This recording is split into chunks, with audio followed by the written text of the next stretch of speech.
All right, today we are diving deep into what has become the high-stakes chess match of the global economy, the US-China trade relationship. This is a game where every single move could have massive, and I mean massive, consequences. So let's get right into it. We are at a really pivotal moment. A high-stakes summit is on the calendar for October 30th. But, behind all the diplomatic handshakes and photo ops, there's a series of deadlines and threats just ticking away like a time bomb, setting the stage for whatever is about to happen next. Just look at this timeline. First, you've got the summit itself. Then, just 1 month later, some key U.S. tariff exemptions are set to expire. Now, that's basically temporary relief from existing tariffs, and when they go away, costs could shoot up overnight. And then, boom, on New Year's Day, a scheduled tariff hike on semiconductors is set to hit, which would pour gasoline on the tech battle. Each one of these dates is a potential flashpoint. So, this all leads us to the central question, right? Where is this all heading? Are we looking at some kind of fragile truce? Or is this the prelude to an all-out economic war? To understand where we're going, we first have to look at how we even got here. The groundwork for this big summit was laid during some very recent and very intense negotiations. So high-level officials met up in Kuala Lumpur, and honestly, the initial reports were surprisingly positive. One U.S. official even said there was a really good chance of making a very comprehensive deal. But don't let that fool you. Looming in the background is the threat of massive new tariffs and some serious retaliation over technology, which makes this whole situation incredibly fragile. And this brings us to a really crucial point. The very nature of this conflict has fundamentally changed. We are no longer just talking about tariffs on everyday goods anymore. This slide really lays it all out. The old battlefield, that was all about broad tariffs on consumer goods, things like furniture and electronics. But the new battlefield, that's a much more strategic fight over the literal building blocks of the 21st century economy, technology and the supply chains that make it all work. To put it simply, we've gone from a fight over who can sell more stuff to a fight for who will achieve technological dominance.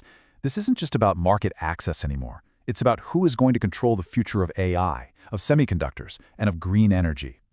And here is a perfect example of this new approach. That 100% figure, that's not some small, broad tax. It's a tariff wall specifically designed to block Chinese electric vehicles from the U.S. market. It's a targeted shot aimed squarely at a strategic industry. But China has its own powerful leverage. It controls the processing of 70% of the world's rare earths. These are minerals that are absolutely essential for everything from EV motors and wind turbines to advanced missile systems. This gives Beijing a massive choke point on Western supply chains. And the stakes for American companies are huge. U.S. export controls, which are designed to slow down China's tech advancement, could cost major U.S. chip makers like NVIDIA and Intel up to 35% of their revenue. That just goes to show you the real economic pain involved in this tech rivalry. So what are the specific tools, the actual weapons, in each side's arsenal on this new battlefield? Okay, so on the US side, the primary weapon is controlling who gets to access American semiconductor technology. They're targeting over 1,400 Chinese companies, and the goal is pretty clear: slow down China's military and technological progress. On China's side, it's all about leveraging its dominance in rare earths. They're requiring export permits for strategic materials to basically weaponize their control over these critical supply chains.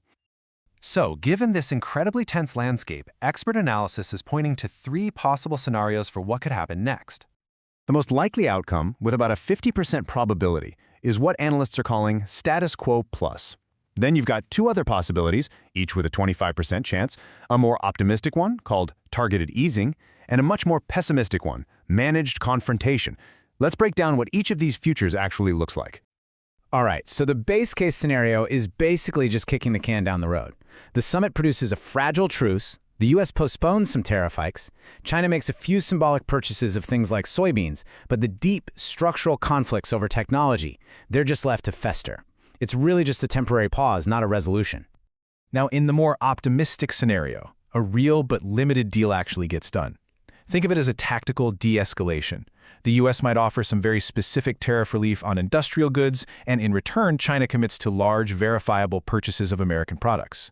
The key here is that big semiconductor tariff hike gets delayed. And then there's the downside risk, the managed confrontation scenario. In this future, the talks completely collapse. The U.S. follows through on its threats and slaps on new tariffs. China immediately retaliates, maybe by slashing rare earth exports and adding more U.S. companies to its own blacklist. It becomes a tit-for-tat escalation that could very quickly spiral out of control. So, why does all of this geopolitical maneuvering actually matter to you? Well, because the outcome of this whole conflict is going to directly impact the products you use and the industries you rely on every single day. Let's start with cars. That 100% tariff on Chinese EVs and China's control over all those rare earth magnets, that means the cost and even the availability of the next electric vehicle you buy could be directly affected by these negotiations. In technology, these semiconductor controls could speed up what people are calling a bifurcation of the global tech ecosystem. We could end up with two separate, incompatible tech worlds, a US sphere and a Chinese sphere, and that would affect everything from our smartphones to the cloud services we use. And how about green energy? Supply chain disruptions for solar panels, largely caused by these trade policies, are projected to slow down solar deployment in the US by a staggering 30%.